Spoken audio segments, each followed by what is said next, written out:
먼 미국 땅에서 자식들을 잘 키워내고 열심히 사신 여러분들 정말 장하십니다. 안녕하세요. 전원주입니다. 전쟁도 가난도 겪은 우리 세대는 참 눈물겨운 세월을 살았죠. 아메리칸 드림을 이루기까지 여러분들의 세월이야 어떠셨겠습니까? 건강 관련 프로그램에 출연하면서 요즘 제가 깨달은 건요, 양 한 방을 잘 결합하는 게 최고의 건강 관리라는 겁니다. 클레버 케어, 메디케어 어드밴티지 플랜 아세요? 양방과 한방의 좋은 혜택들을 쏙쏙 뽑아서 제공해주는 똘똘한 플랜이더군요. 우리 한인의 건강 문화도 이해하고 실력 있는 한국 의사와 전문의를 척척 연결해 준다니 얼마나 똘똘합니까? 이제 우리도 똘똘한 클레버 케어 플랜으로 150까지만 사십시다.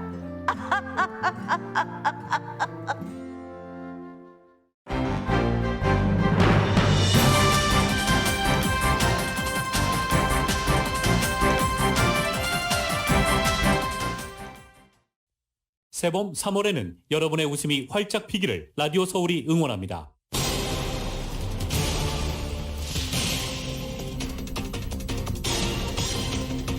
러시아의 우크라이나 침공이 엿새째 이어지는 가운데 러시아군이 우크라이나 민간인 주거 지역에도 포격을 가했습니다.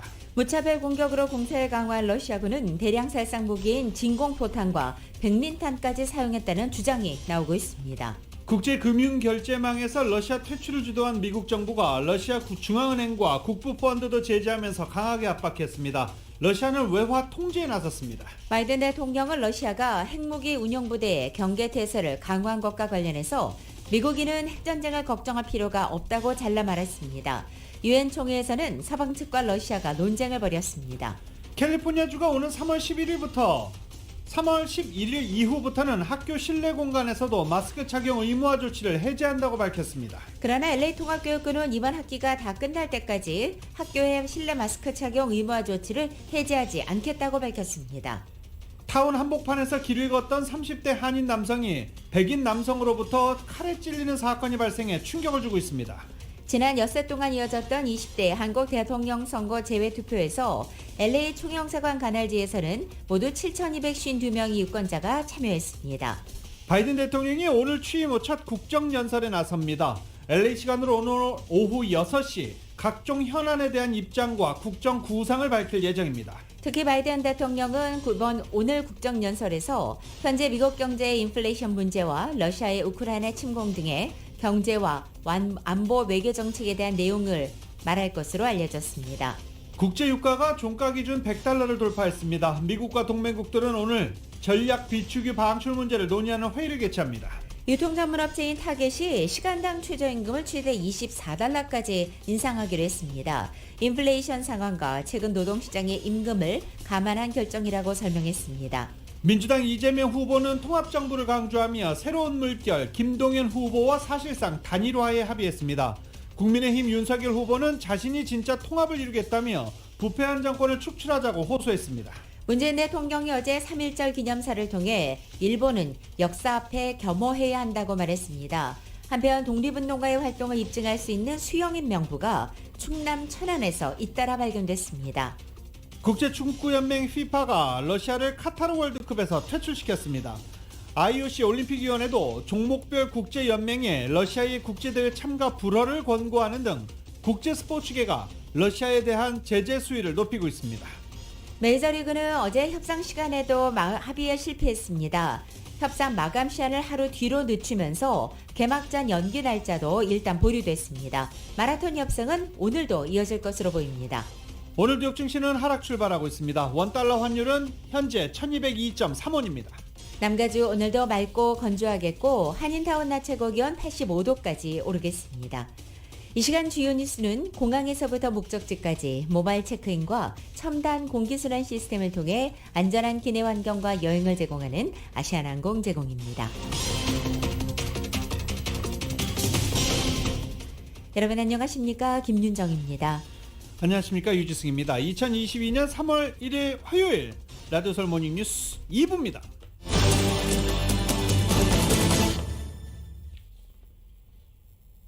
오늘 3월 1일 3일절입니다.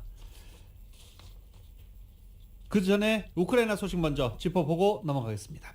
세르게이 쇼이구 러시아 국방장관은 우크라이나를 겨냥한 러시아군의 공세가 목표 달성 시까지 지속될 것이라고 말했습니다.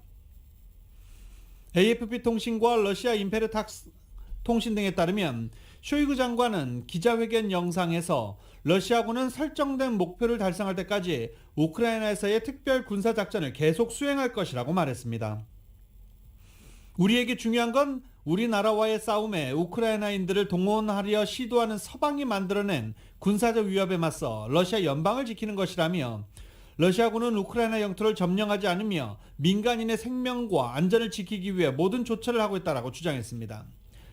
쇼이구 장관은 러시아의 침공에 맞서는 우크라이나군이 민간인을 주저없이 인간방패로 삼고 있다며 우크라이나군이 다연장 로켓 발사기와 총기, 대구경 박격포 등을 주거용 건물 마당이나 학교, 유치원 근처에 배치하고 있다고 주장하기도 했습니다.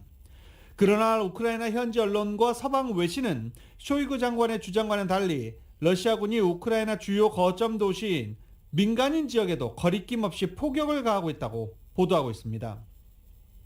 특히 러시아군이 우크라이나 제2도시 하리코프 중심가에서 다연장 로켓으로 보이는 무기로 무차별 폭격을 가해 민간인 다수가 죽고 다치는 모습이 동영상에 고스란히 찍혀 전 세계에 송출되기도 했습니다. 군사 전문가들은 우크라이나군과 시민의 거센 저항에 부닥쳐 진격이 지체되는 것에 조바심을 느낀 러시아군이 민간인 피해를 고려한 기존 전술을 포기하고 공격 수위를 높이는 것일 수 있다고 경고했습니다. 심지어 러시아군은 대량 살상 무기인 진공폭탄과 백린탄까지 사용했다는 주장도 나오고 있습니다. YTN이 보도합니다. 현지시각 월요일 우크라이나의 제2의 도시 하리코프의 민간인 아파트 단지 위로 포탄이 연이어 터지고 연기가 솟아오릅니다. 폭발 후 수많은 자탄이 또 터지는 모습이 살상력을 높이는 집속탄을 사용한 것으로 보입니다.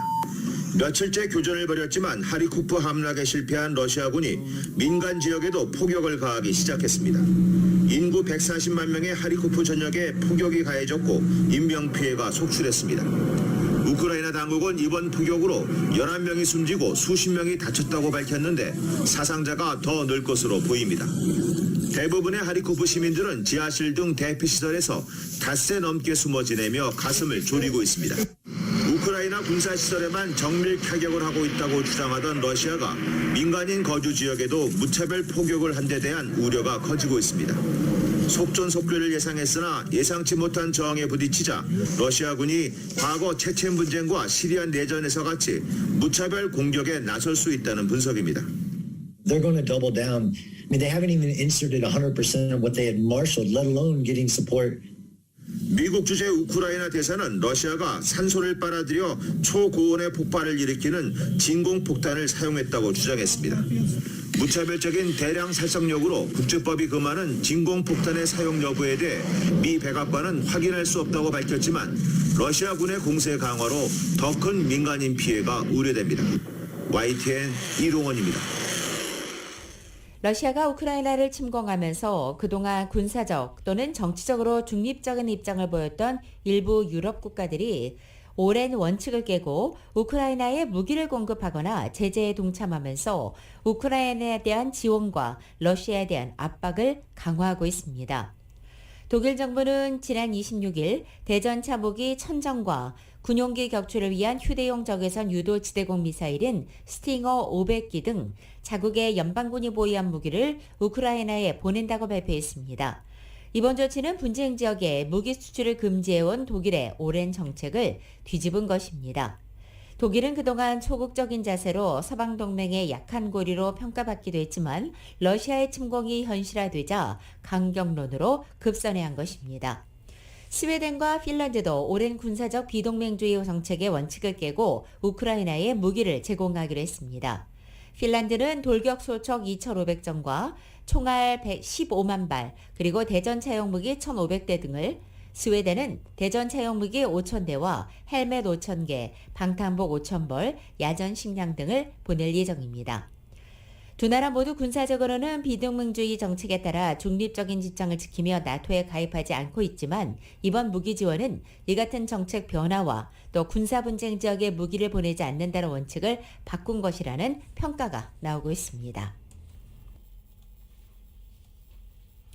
국제금융결제망에서 러시아 퇴출을 주도한 미국 정부가 러시아 중앙은행과 국부펀드도 제재하면서 강하게 압박했습니다. 러시아는 이에 따른 혼란을 막기 위해서 서둘러 외화 통제에 나서고 있는 상황입니다. 국제금융결제망인 국제은행 간 통신협회, 스위프트 퇴출 등 러시아를 대상으로 한 미국과 서방 국가들의 강력한 제재는 금융제재는 즉각 효력을 발휘했습니다. 달러 대비 러시아 르블화가 30%나 급락하면서 루블화 붕괴 가능성이 커졌고 러시아 중앙은행도 국제 금융 안정화를 위해서 기준금리를 무려 20%로 배 이상 올렸습니다. 모스크바 증권과 선물 시장은 어제 하루 폐장하기도 했습니다. 미국 정부는 이에 강도를 더 높여 러시아 중앙은행과 국부펀드 그리고 러시아 재무부와의 거래를 전면 차단했습니다. 이에 따라 러시아 중앙은행이 보유하고 있는 미국 내 자산 수천억 달러가 동결될 것으로 보이고 있습니다. 이런 가운데 프랑스도 러시아를 상대로 경제 전면전을 벌여 러시아 경제를 붕괴시킬 것이라고 말했습니다. 프랑스에서 동결된 러시아 자산 총액은 1조 달러에 달하는 것으로 전해졌습니다. 프랑스의 르메르 재무부 장관은 프랑스의 거대 에너지 회사인 토탈 에너지와 엔지가 며칠 내 러시아 에너지 사업과 관련해 결정을 내려야 한다라고 말하기도 했습니다. 그는 원칙적인 문제라면서 곧 두 회사가 논의할 것이라고 말하기도 했습니다. 엔지는 러시아와 독일에 있는 가스관 노르트스트림 2에 참여했던 기업이기도 합니다.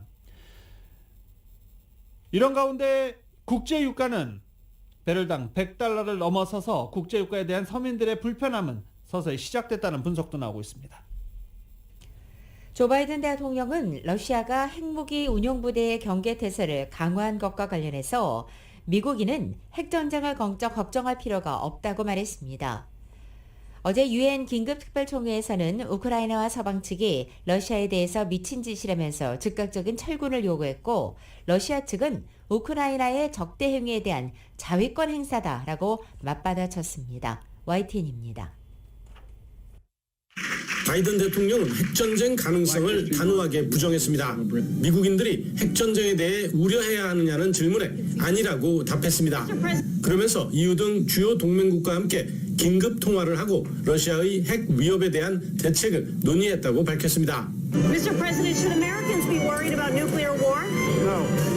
한국 전쟁 이후 11번째로 열린 유엔 긴급특별총회에서도 서방의 비난이 집중됐습니다.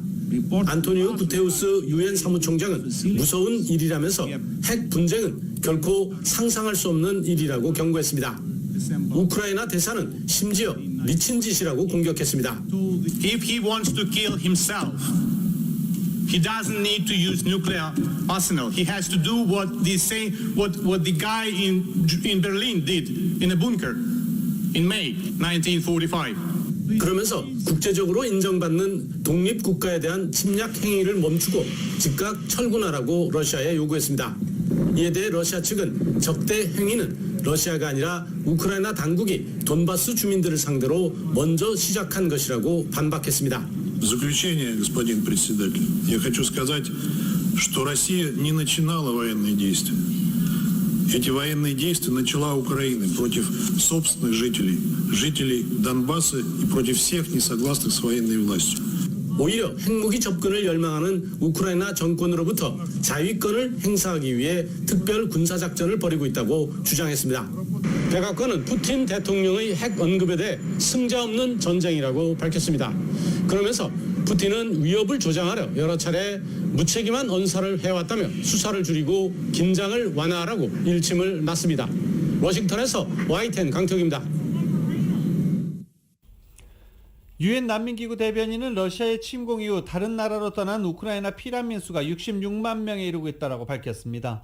샤비아 만투 대변인은 유엔 제네바 사무소 화상 언론 브리핑에서 피난민 대부분이 여성과 아이들이라며 이같이 말했습니다. 그러면서 그는 피난민들이 폴란드에 입국하기 위해서 60시간 이상 대기하고 있으며 루마니아 국경의 입국 대기줄은 20km에 달하고 있다고 전하기도 했습니다. 국제적십자위원회는 우크라이나 분쟁에 따른 인도주의적 지원을 위해 2억 5천만 스위스 프랑, 달러로는 약 3억 달러 이상이 필요하다고 밝히고도 있습니다. 러시아군이 민간 지역까지 폭격하면서 전쟁을 격화시키는 가운데 이웃국가 폴란드에서는 피난민들을 돕기 위해서 어린이부터 어른까지 발벗고 나서며 큰 힘이 되어주고 있습니다. 폴란드 우크라이나 국경인 메디카 검문소 부근에는 피난민들을 위한 환승센터가 마련됐고, 피난민들이 원하는 곳으로 가는 교통편, 피난민들이 이용할 수 있는 숙박시설을 연결해주고 병원 역할도 하고 있습니다. 이틀 만에 폴란드 시민들이 우크라이나 피난민들을 위해서 모아둔 온정도 곳곳에 쌓이고 있는 중입니다. 푸셰미실 시내의 고등학교 체육관은 지난주부터 국경을 넘은 우크라이나 피난민 100여 명이 먹고 자는 임시 수용시설이 됐고, 폴란드인들은 남녀노소 할 것 없이 우크라이나 피난민들을 돕는데 발벗고 나서고 있는 상황입니다. 제대로 짐 쌀 시간조차 부족했던 우크라이나 피난민들은 폴란드 국민들에게 감사를 표하고 있는 중입니다. 조 바이든 대통령이 오늘 취임 후 첫 국정연설을 하게 됩니다. 바이든 대통령은 이곳 LA 시간으로 오늘 오후 6시 워싱턴 DC의 연방하원 본회의장에서 상하원 의원들이 참석한 가운데 각종 현안에 대한 입장과 국정 구상을 밝힐 예정입니다. 작년 1월에 취임한 바이든 대통령은 지난 4월 취임 100일을 맞아서 처음으로 의회 연설을 했지만 공식적인 국정연설은 오늘이 처음입니다. 바이든 대통령은 러시아를 규탄하고 강력한 대응을 다짐하며 미국 주도로 동맹과 파트너를 규합한 대규모 제재 부과까지 외교적인 결실을 부각할 것으로 보입니다. 워싱턴 포스트는 바이든 대통령이 민주주의와 독재 국가 간의 전 세계적 싸움에서 민주주의 수호의 중요성에 초점을 맞출 것이라고 전하기도 했습니다. 미국 대통령은 통상 국정연설 당시 국제사회 전반의 과제도 언급했던 것에 비춰서 오늘 북한 비핵화 관련된 발언이 나올 가능성도 남아 있습니다. 다만 바이든 대통령은 미국의 물적 그리고 인적 인프라 확충을 위해서 역점적으로 추진해온 더 나은 재건 정책 등 국내 문제를 역시 비중 있게 언급할 것으로 예정돼 있습니다. 특히 경기 회복과 맞물려서 극심한 인플레이션이 발생함에 따라서 국민의 비용 절감과 물가 상승 억제를 위한 4가지 대책에 초점을 맞출 것으로 알려져 있습니다. 백악관 관계자는 최근 우크라이나 사태 외에도 미국 경제가 오늘 연설의 상당한 부분을 차지할 것이라고 설명하기도 했습니다. 한편 통상 미국 대통령의 국정연설은 1월이나 2월에 열리고 바이든 대통령 이번 연설은 역대 대통령 중에 가장 늦은 편에 속합니다. 국정연설에 양원 의원들이 모두 참석하는 것은 지난 2020년 봄 전염병 대유행이 발생한 이후 오늘이 처음입니다. 우크라이나를 침공한 러시아에 대한 강력 제재가 이어지면서 국제 유가가 종가 기준 100달러를 돌파했습니다. 2014년 9월 이후 가장 높은 수준입니다. 국제 유가 급등은 세계 2위 산유국 러시아에 대한 제재로 원유 공급 차질 우려가 높아졌기 때문입니다. 미국과 주요 동맹국들은 전략 비축유를 방출하는 방안을 고려 중입니다. 월스트리트저널은 미국 등 국제에너지기구 회원국들이 7천만 배럴의 비축유를 방출하는 방안을 고려하고 있다고 보도하고 있습니다. 블룸버그 통신은 미국과 주요 동맹국들이 약 6천만 배럴의 비축유 방출을 논의하고 있다고 전하기도 했습니다. 국제에너지기구는 오늘 전략 비축유 방출 문제를 논의하기 위해서 장관급 회의를 열 예정입니다. 또 석유 수출국 오펙과 러시아 등 비오펙 산유국들의 협의체 오펙 플러스는 내일 증산 규모를 유지하기 위한 회의를 개최할 예정입니다. 라디오 솔 모닝뉴스 2부 미국과 로컬 소식은 나눔 실천, 오픈뱅크가 생각하는 가장 가치 있는 투자입니다. 나눌수록 커지는 가치, 오픈뱅크 제공입니다.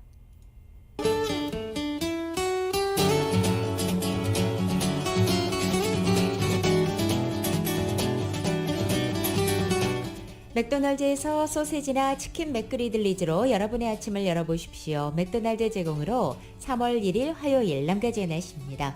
남가주 지역은 오늘도 맑고 건조하겠고 낮 기온은 어제보다 2도에서 4도가량 더 오르겠습니다. 이번 주 중 가장 높은 기온을 기록할 것으로 보입니다. 내일 낮 기온은 5, 6도가량 떨어져서 이상 기온의 기세는 한풀 꺾이기 시작하고 목요일은 전날보다 10도 이상 더 떨어져서 큰 폭의 기온차가 나타나겠습니다. 또 목요일 밤부터 금요일 오전 사이에는 이슬비가 내릴 것으로 예상됩니다. 낮 기온은 보다 떨어져서 목요일 밤부터는 60도 내외의 쌀쌀한 겨울 날씨가 다시 찾아올 것으로 보입니다. LA 한인타운 오늘 낮 최고 기온 85도, 밤 최저 기온은 53도 예상됩니다. 오렌지 카운티 지역은 90도, 50도, 밸리와 일랜드 엠파이어 지역은 89도, 53도, 해안 지역은 77도, 54도 예상됩니다. 끝으로 한국은 오늘 전국이 맑겠습니다. 서울의 오늘 아침 최저 기온은 28도, 낮 최고 기온은 47도 예상됩니다. 오늘의 날씨는 맥도날드에서 소세지나 치킨 맥도리들리즈로 여러분의 아침을 열어보십시오. 맥도날드 제공입니다. 라디오 솔 모닝 뉴스 2부 이 시간은 1250만 불, 교통사고 최고 보상, 교통사고 전문 천재 변호사 리차드 호프만, 메디케어 시니어를 위한 전문의 허가가 아주 빠른 한인 최고 최대의 서울 메디칼 그룹, 기아는 미래를 기다리지 않습니다. 스스로 만들어갑니다. 기아 자동차, 소중한 고객의 꿈을 위해 고객과 함께하는 US 메트로은행 공동 제공입니다.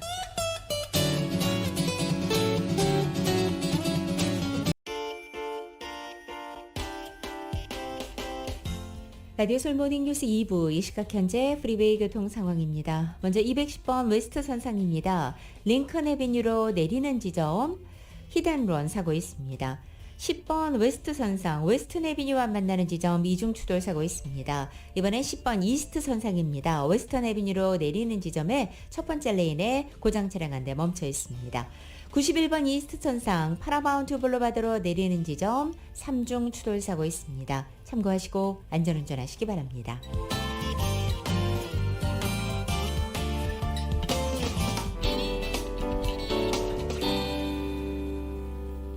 라디오솔 모닝뉴스와 함께하고 계십니다. 캘리포니아주가 오는 3월 11일 이후부터, 그러니까 3월 12일부터 학교 실내 공간에서도 마스크 착용 의무화 조치를 해제한다고 발표했습니다.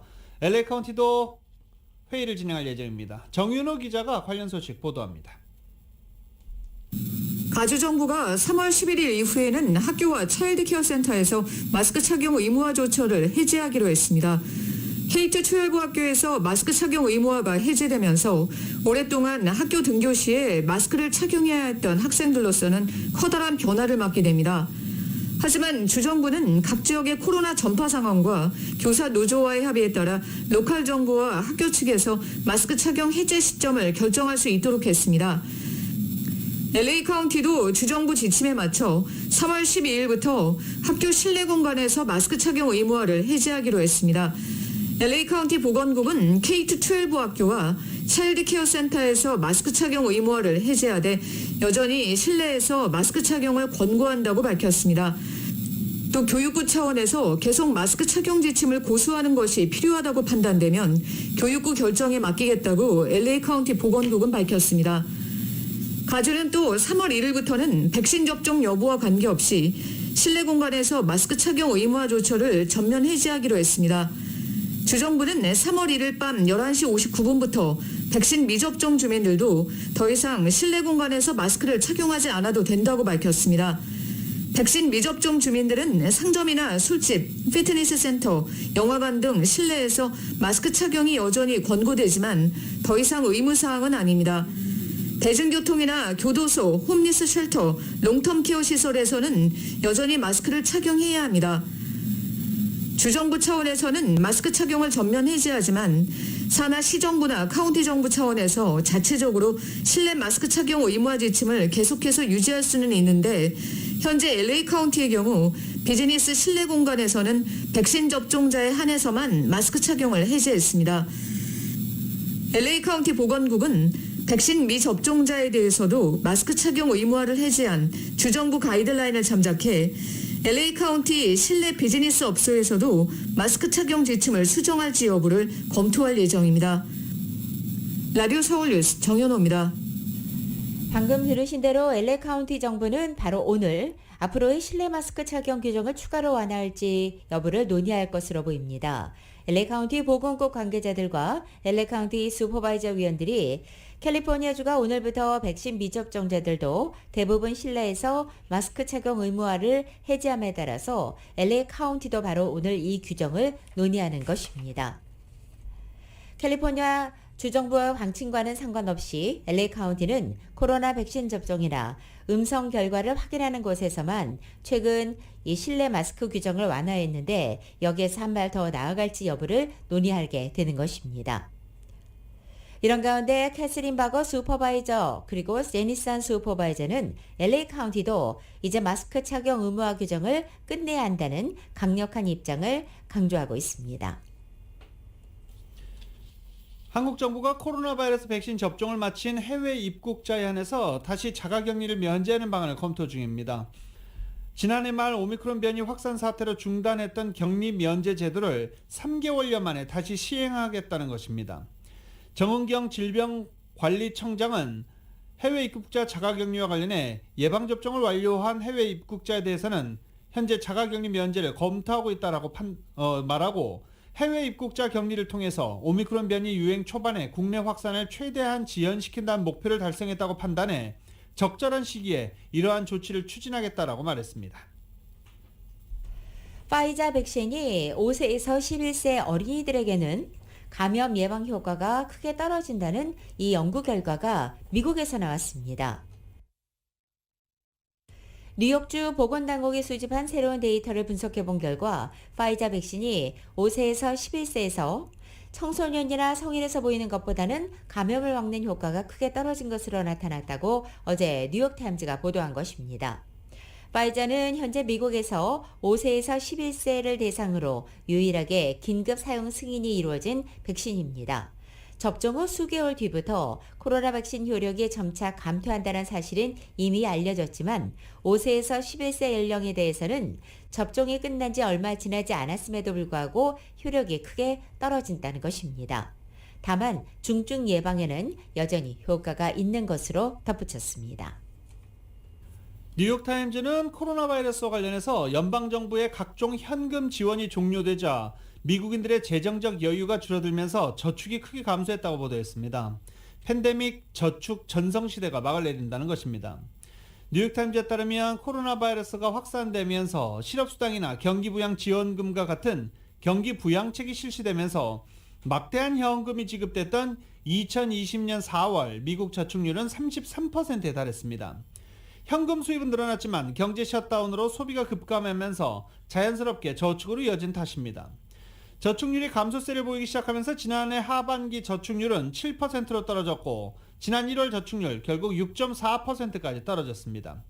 저축이 급감한 것은 오미크론 변이 확산에도 불구하고 연방정부가 지원금 지급과 같은 지원책을 실시하지 않으면서 재정적인 여유가 줄어든 것이 주 원인이라고 뉴욕타임즈는 지적했습니다. 전국의 유통업체인 타겟이 신규로 입사하는 시급 직원들의 최저 시급을 최대 $24로 인상하기로 했습니다. CNN 비즈니스는 어제 타겟이 신규 입사자를 대상으로 직종과 근무 지역에 따라 시급을 최대 $24까지 인상하는 임금안을 발표했다고 전했습니다. 현재 타겟의 시간당 최저 시급은 $15입니다. 미국 내 1,900여 개 매장에서 35만여 명의 직원들이 근무하고 있는 타겟의 이번 최저시급 인상안은 인력관리를 위해 올해 추가로 투자할 $3억 규모의 인력관리 투자 계획 중의 일부입니다. 인력관리 투자 계획에는 오는 4월부터 실시되는 시급 직원들에 대한 의료보험 혜택도 포함되어 있습니다. 라디오솔 모닝뉴스 2부 이 시간은 1250만 불 교통사고 최고 보상, 교통사고 전문 천재 변호사 리차드 호프만, 메디케어 시니어를 위한 전문의 허가가 아주 빠른 한인 최고 최대의 서울 메디칼 그룹, 기아는 미래를 기다리지 않습니다. 스스로 만들어갑니다. 기아자동차, 소중한 고객의 꿈을 위해 고객과 함께하는 US메트로은행 공동 제공입니다.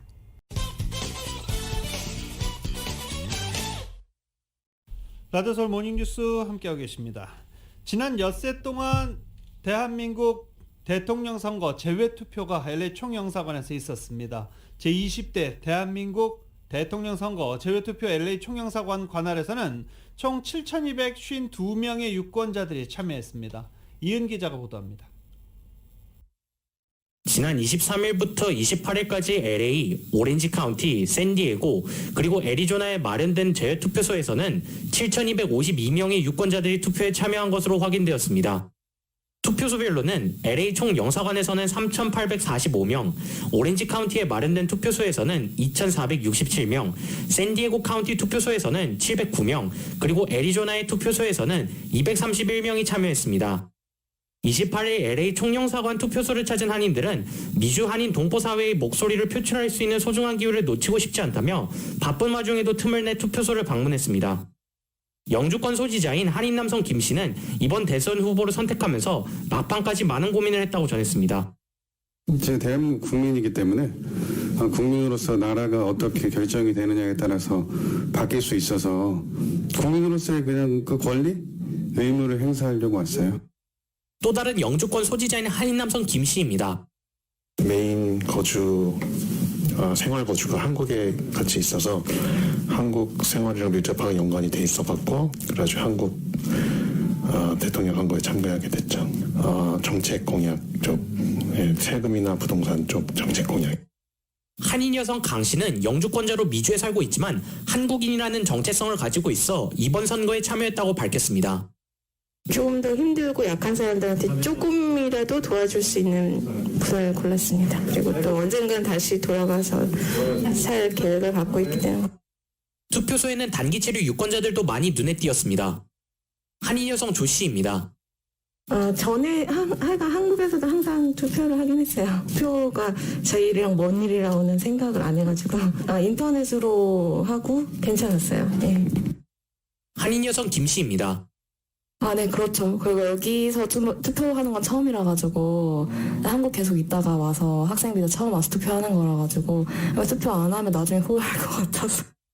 김범짐 재외선거 영사에 따르면 지난 엿새 동안 상당수의 한인들이 영주권이나 비자 원본 대신 사본을 가지고 투표소를 찾아 허탕을 치거나 2번 발걸음을 해야 했던 것으로 나타났습니다. 또 재외선거인 등록을 하지 않고 투표소에 나와 안타깝게 투표에 참여할 수 없었던 경우도 적지 않았습니다. 재외선거인 등록 자체를 아예 모르는 경우도 있었으며 과거에 재외선거인 등록을 했어도 다시 해야 하는 사실을 미처 모르고 투표소를 찾은 것이라 이에 대한 홍보가 보다 활발히 이루어져야 한다는 지적입니다. 라디오 서울 뉴스 이은입니다. 한국 외교부가 공석이던 LA 총영상 자리에 김영완 국무조정실 외교안보정책관을 공식 발령했습니다. LA 총영사관 측은 김영완 신임 총영사가 오는 10일 LA로 부임할 예정이라고 전하기도 했습니다. 연세대 정치외교학과를 졸업하고 버지니아대의 국제정치학 석사학위를 취득한 김 신임 총영사는 외무고시 27회 출신입니다. 또 1971년생으로 올해 51살인 김 신임 총영사는 재외공관장 부임이 이번이 처음으로 그동안 관행적으로 공관장 경력이 많은 고참급 외교관들이 맡아오던 LA 총영사직에 낙점돼 눈길을 끌고 있습니다. 여기 소셜국 티나인데요. 박정자 씨 맞으시죠? 연금 혜택 금액이 늘어났어요. 그래서 업그레이드를 해야 되는데 소셜 번호 먼저 알려주세요.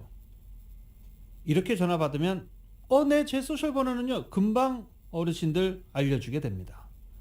LA에서 신분도용 범죄 행각 다시 기승을 부리면서 한인타운에서도 많은 신분도용 피해자가 발생하고 있는 것으로 나타났습니다. 전화로 소셜 번호나 생년월일, 카드 번호 묻는 것, 그런 관공서 없습니다. 반드시 참고하시기 바랍니다. 범죄 통계 분석 매체 크로스타운에 따르면 LA 지역에서 신분도용 범죄가 8,900여 건이 접수돼 전년 대비 44%, 2019년 대비 7% 증가한 것으로 나타났습니다. 분석에 따르면 2010년부터 17년 사이 최소 12,000건이 접수됐고 지난 2015년에는 최대 14,800여 건까지 치솟았다가 이후 감소세에 접어들었습니다. 캘리포니아주 형법에 따르면 신분도용 범죄는 범죄자들이 각종 수법을 동원해 개인정보를 빼낸 뒤 크레딧카드, 메디컬 정보, 재산 및 소유물, 서비스 등을 갈취해내는 범죄입니다. 연방정부는 신분도용 범죄 급증 사태에 지난 2015년 이 같은 범죄 피해를 보다 쉽게 신고할 수 있도록 새로운 웹사이트를 개설하면서 단속에 나서기도 했습니다. 경찰국 자료에 따르면 지난해 신분도용 범죄가 가장 많이 발생한 지역은 벤나에서 302건으로 가장 많았고 이어 헐리우드 295건, 그 다음 3위 지역이 한인타운입니다. 금융범죄 담당부서 매니 마르티네즈 루터넌트에 따르면 은행에서 금융범죄를 다루는 방식이 변화된 것이 경찰 측에 접수되는 신분도용 사례가 감소하는 데 기여했다라고 밝히고도 있습니다. 전화 와서 괜히 ATM에 기계에서 사용하신 방금 전에 사용하신 카드 번호 확인차 전화드렸습니다. ATM에서 사용하신 방금 전 카드 뒷핀 번호는 뭔가요? 메디컬 정보 때문에 그러는데 소셜 번호는 뭔가요? 생년월일이 뭔가요? 이렇게 전화해서 응답하시는 일 절대 없으시길 바랍니다. LA 한인타운 한복판에서 대낮에 직장에 나가던 한인 남성이 칼에 찔려 심각한 부상을 입는 충격적인 사건이 발생했습니다. 이은 기자가 전해드립니다. 일요일이었던 지난 27일 오후 2시경 타운 한복판인 위셔와 세라노의 3700 위셔 파크플레이스 건물 앞 보도에서 길을 걷던 38살 한인 남성 인머 씨가 묻지마 공격을 당한 것으로 드러났습니다. 용의자는 40대에서 50대로 추정되는 백인 남성으로 피해자 한인 남성과는 전혀 면식이 없었던 것으로 알려졌습니다. 백인 용의자는 피해 한인 남성에게 나와 아무런 이유 없이 시비를 건 후 말다툼 끝에 피해 남성을 칼로 찔렀다고 피해자 가족은 전했습니다. 피해자의 여동생인 한인 여성 인 씨입니다. 어떤 사람이 갑자기 영어로 뭐라고 해서 오빠가 잘 못 들어가지고 what? 이라고 반문을 했대요. 그랬더니 또 다시 뭐라고 해서 다시 what? 그랬더니 갑자기 얼굴로 오빠 코를 들이박았대요. 그래서 오빠가 이제 반격을 하니까 그 사람이 오빠를 막 때리더니 칼을 꺼내서 휘두르더니 뒤에서 이제 칼로 찔렀다고 그러더라고요. 사건을 목격한 흑인 주민이 재빨리 911에 신고를 취해 피해 남성은 다행히 목숨은 건졌으나 갈비뼈가 골절되고 폐가 뚫리는 심각한 부상을 입었습니다. 사건 현장에 출동한 한인 경관이 일단 피해 남성을 입원시킨 뒤 여동생인 인 씨에게 연락을 취했고 여동생 인 씨는 전화를 받고 너무 황당했다고 당시 상황을 전했습니다. 바로 병원 가가지고 이제 수술하고 이제 폐가 찔리면서 그 안에 공기하고 피가 차가지고 옆에 이제 몸 뚫어서 거기다 튜브를 껴놓은 상태예요. 그래서 지금 그 피랑 공기랑 빠지는 거를 기다리고 있어요. 여동생 인 씨는 시티즌이라는 앱을 통해 사건을 저지른 백인 용의자의 신상 정보를 확인한 결과 이 남성은 이전에도 유사한 범행을 저지른 전과가 있는 것으로 확인됐다고 밝혔습니다. 그 사람이 원래 모셔하고 벌몬트에서 그 어떤 여자한테 먼저 어택을 가했다고 하더라고요. 그리고 이제 뭐 버스를 타고 왔는지 전철을 타고 왔는지 해서 그 이제 윌셔하고 그 세라노 근처로 왔었나 봐요. 현재 묻지마 칼부림을 저지른 용의자는 경찰에 체포돼 구금된 상태입니다. 묻지마 공격을 당한 피해자 인 씨는 현재 병원에 입원해 안정을 취하고 있습니다. 최근 노숙자와 강절도범들이 타운에서 기승을 부리면서 가뜩이나 타운에서 혼자 걸어다니기가 무섭다는 노약자들이 많은데 이번에는 대낮에 젊은 남성이 이유 없이 칼부림까지 당하는 사건이 타운 복판에 벌어지면서 타운 치안 부재에 대한 주민들의 불안감이 증폭되고 있습니다. 라디오 서울 뉴스 이은입니다. LA 한인 남성이 합법적으로 등록되지 않은 유령총 고스트건을 휴대하고 있다가 적발되면서 불법 무기 소지 및 보호 관찰 위반 등의 혐의로 체포됐습니다. 파사데나 경찰국에 따르면 파사데나 지역 클레어몬트 스트릿과 페어옥스 애비뉴 교차로 인근에서 남성 3명이 탄 차량을 적발해 수색했습니다. 이 차량에는 보호 관찰 중인 남성, 가석방 중인 남성과 경찰에서 첫 진술 시 가짜 이름을 말한 한인 남성이 타고 있었습니다. 한인 남성 옆에는 일련 번호가 없는 유령총과 확장 탄창을 발견한 것으로도 전해졌습니다. 경찰은 이 남성이 LA에 거주하는 김모 씨라고 밝혔고 김 씨는 가석방 위반 혐의로 체포영장이 발부된 상태로 당시 현장에서 불법 무기 소지 혐의로 즉각 체포됐습니다. 게임사 넥슨을 창업한 김정주 NX 이사가 향년 54세를 일기로 세상을 떠났습니다. 넥슨 지주회사인 NXC는 어제 넥슨을 창업한 김정주 NXC 이사가 지난달 말 미국에서 유명을 달리했다라고 발표했습니다. NXC는 유가족 모두 황망한 상황이라 자세히 설명하지 못함을 부탁드린다면서 고인은 이전부터 우울증 치료를 받아왔고 최근에 악화된 것으로 보여 안타깝다고 설명하기만 했습니다. 넥슨은 2000년대 초부터 NC소프트, 넷마블과 함께 3대 게임사 가운데 하나로 꼽히고 김정주 이사는 1994년 넥슨의 대표 게임인 바람의 나라 개발에 착수했고 같은 해 넥슨을 창업한 바 있습니다. 올해도 오픈뱅크와 오픈청지기재단이 오픈청지기 프로그램을 통해 비영리단체 62곳을 선정해 지원합니다. 2021년도 오픈청지기 프로그램의 수혜단체는 총 62곳, 지원 금액은 31만 9천 달러입니다. 이로써 지난해 오픈뱅크와 오픈청지기재단이 커뮤니티에 기부한 총 금액은 28만 달러, 지난 11년여 동안 누적 지원금은 455만 달러로 늘었습니다. 수혜단체 중에는 LA 한인회와 KYCC, 한미연합회, 한인가정상담소, 한인타운 노인센터, 비전케어 서비스, 소망소사이어티, 파바, 샬롬센터 등이 포함됐습니다. 오픈청지기재단의 도은석 이사장은 올해 심사에서는 지난해 코로나 상황에서 봉사단체들이 어떻게 활동했고 올해는 어떤 활동을 계획하고 있는지를 중점적으로 검토했다라고 밝혔습니다. 오픈뱅크 민킴 행장은 11년 전 오픈청지기 프로그램을 시작할 때와 현재 상황은 많은 변화가 있다며 그동안의 경험을 토대로 업그레이드되고 지역사회에 보다 효율적으로 지원할 수 있도록 끊임없이 노력하겠다고 밝혔습니다. 재단 측은 올해도 코로나 바이러스에 따른 지역사회 상황을 고려해 지원금 전달식은 하지 않고 선정된 단체에 개별적으로 전달하기로 했습니다.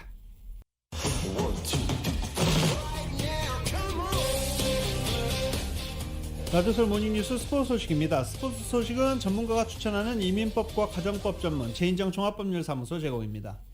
메이저리그 구단과 선수 노조가 새벽 2시 30분까지 이어지는 끝장 협상에도 최종 합의를 이루지 못했습니다. 메이저리그 사무국과 선수 노조는 일부는 합의점을 찾았고 오늘 다시 만나 단체 협약 개정 협상을 이어가기로 했습니다. 그러면서 3월 31일 개막일은 연기하지 않기로 결정했습니다. 구단을 대표하는 메이저리그 사무국과 선수를 대표하는 선수노조는 플로리다 주피터 로저딘 스테디움에서 열린 협상에서 16시간 이상의 마라톤 협의 끝에 일부 합의안을 도출했습니다. 일단 포스트 시즌 진출팀을 현행 10개 팀에서 12개 팀으로 늘어나는 데는 합의했습니다. 당초 사무국은 14개, 선수노조는 12개 팀을 주장했었습니다. 그런데 정말 팽팽한 대립을 이어가는 최저연봉 인상안, 그리고 부유세 인상안, 이런 것들에 대해서는 합의를 이루지 못했습니다. 양측은 일단 올해까지 부유세 기준을 마련한 뒤 추후 협의를 하자, 이런 식으로 현재 합의를 하고 있고, 그리고 최저연봉 임금 인상, 여전히 가격 차이가 너무 커서 임금 인상 폭의 차이가 너무 커서 아직 협상이 지지부진한 상태입니다. 양측은 이렇게 16시간이 넘는 마라톤 회의를 했지만 합의를 끌어내지는 못했습니다. 때문에 오늘 협상을 이어갈 예정입니다. 어제 만약에 합의를 하지 않았으면 개막전 일정을 모두 다 연기하고 메이저리그 정규 시즌은 축소 운영할 것이다 라고 사무국이 발표를 하긴 했는데, 일단 개막일을 연기하거나 정규 시즌 경기를 축소 시즌으로 줄이지는 않기로 하고 오늘 협상을 이어가기로 했습니다. 국제축구연맹 FIFA가 우크라이나를 침공한 러시아를 올해 카타르 월드컵에서 퇴출시켰습니다. IOC도 종목별 국제연맹에 러시아의 국제대회 참가 불허를 권고하는 등 국제스포츠계가 러시아에 대한 제재 수위를 높이고 있습니다. YTN입니다. 러시아가 오는 24일로 예정됐던 카타르 월드컵 유럽 지역 예선 폴란드와의 플레이오프에 출전할 수 없게 됐습니다. 국제축구연맹 FIFA는 유럽축구연맹과 공동으로 당분간 러시아 국가대표와 클럽팀의 FIFA 주간대회 출전을 금지한다고 공식 발표했습니다. 이미 챔스리그 결승전 개최 장소를 러시아에서 프랑스로 변경한 유럽축구연맹도 이에 따라 유로파리그와 유럽 여자선수권의 러시아 출전을 금지했고, 러시아 에너지 기업 가스프롬과 맺은 연 540억 원 규모의 후원 계약도 포기하기로 했습니다.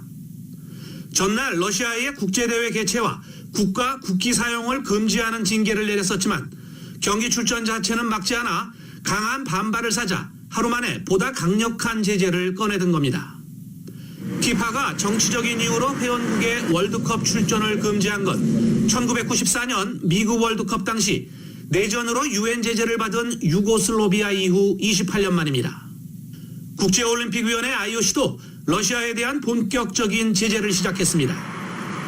IOC는 집행위원회를 열어 종목별 국제연맹에 러시아와 벨라루스의 국제대회 초청 및 참가 불허를 권고했습니다. 사실상 모든 스포츠 종목에서 러시아의 국제대회 참가의 길이 막힌 겁니다. IOC는 또 푸틴 러시아 대통령에게 준 올림픽 훈장을 철회한다고 밝혔습니다. 세계 태권도 연맹도 2013년 한국 방문 당시 푸틴에게 수여했던 명예단증을 철회했습니다. YTN 김사익입니다. NBA 소식입니다. 미네소타 팀볼보스가 종료 12초를 남기고 터진 칼 앤서니 타운스의 결승 3점포로 대역전패 위기에서 벗어났습니다. 결국 미네소타는 클리블랜드 캐벌리어스를 127대 122로 꺾었습니다. 어제 경기 없었던 LA 클리퍼스는 오늘 오후 5시 휴스턴과 원정 경기를 갖습니다. 휴스턴 러켓츠와 원정 경기를 갖고 지난번 멤피스에게 대패를 당했던 로스앤젤레스 레이커스는 오늘 오후 7시 홈구장인 크립토닷컴 아레나에서 댈러스 매버릭스와 경기합니다. 오늘도 어려운 경기 펼쳐질 것으로 예상이 됩니다.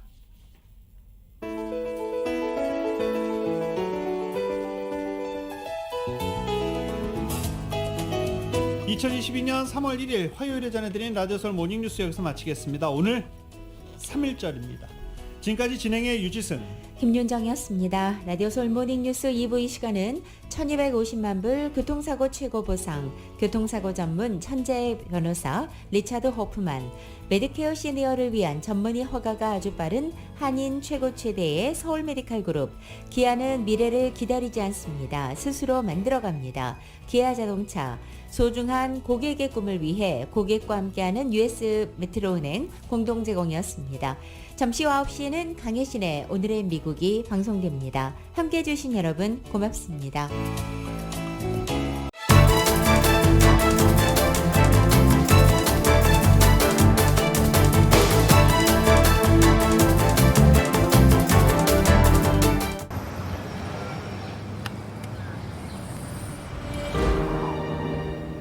아직 쓰여지지 않은 스토리.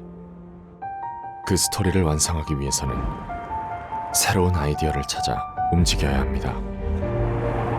우리의 움직임, 그것은 차세대 전동화 차량을 만드는 것입니다.